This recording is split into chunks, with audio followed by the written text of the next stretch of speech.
Emmanuel Jan Premtobre Kasee edi aye ne seguniti ya wo subuebu ni nyina na ye de ade rebi okofa na de din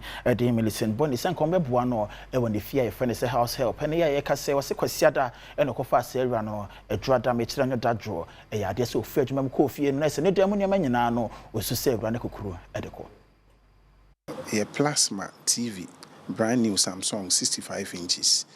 your toy be say 3 months ni e bodan ho watu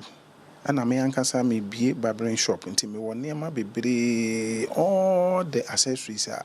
matoto including machines bibia ana me de gu box mu worth 5,000 Ghana cedis and also ye kohwe dem ho ye ni ho ana masa to 32 inches TV plasma and also so may use a barbering shop and also so brand new and also so any hot I know it's around 1,800 Ghana cedis and also so any hot afi menkwara entire almost share and your mom pabwa nina so no wasisa mu half at the co a boy with a kitchen my wife cooking utensils and any manema ya didn't know aduane any pep so just any man be wasesa ne mane nyina ne mu eduru kakra eno ye nipa kokko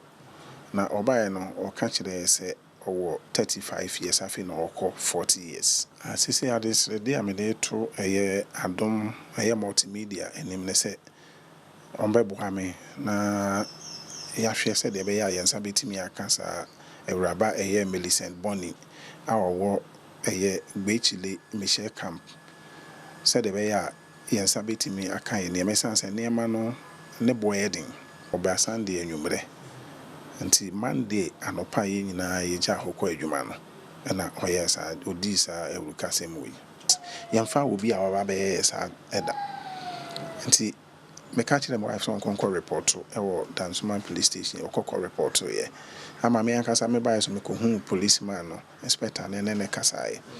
nti ya frɛ na up to now yensanka no ya report so my agent no so ono so afrɛ na yensanka no